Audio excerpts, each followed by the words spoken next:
Yes, you can never have enough examples of polynomial divisions. Here we have a polynomial divided by x minus 2. We start with x cubed divided by x, which is x squared. The basis here is calculating with exponents. Because x squared times x to the power of 1, there would be a 1 here, gives x cubed again. Now x squared is also multiplied by minus 2, which gives minus 2x squared. I'll put parentheses around it and a minus in front so you pay attention to the signs. X cubed minus x cubed cancels out. Minus 3x squared, and now minus and minus gives plus 2x squared, which is minus 1x squared. We bring down the 6x. Now minus 1x squared divided by x gives minus x, because minus x times x gives minus 1x squared again. Because x times x is x squared and minus 1 times 1 is minus 1. Then multiply by minus 2, minus times minus gives plus 2x at this point. Put it in parentheses, put a minus in front, draw a line underneath.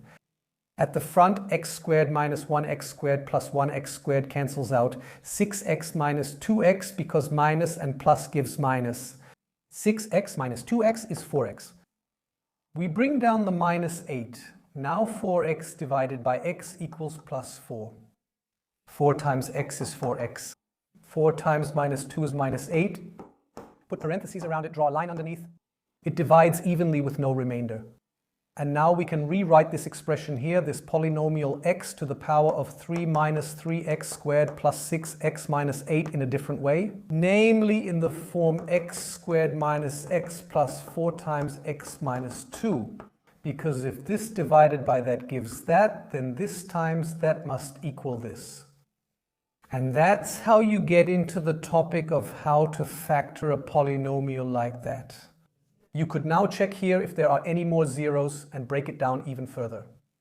It depends on whether you were given something like this as a function at the beginning and have to determine the zeros. You also use polynomial division for that. I have a playlist for that which has many more examples. Hopefully you'll recognize the math vocabulary, avoid trouble, and get through easily.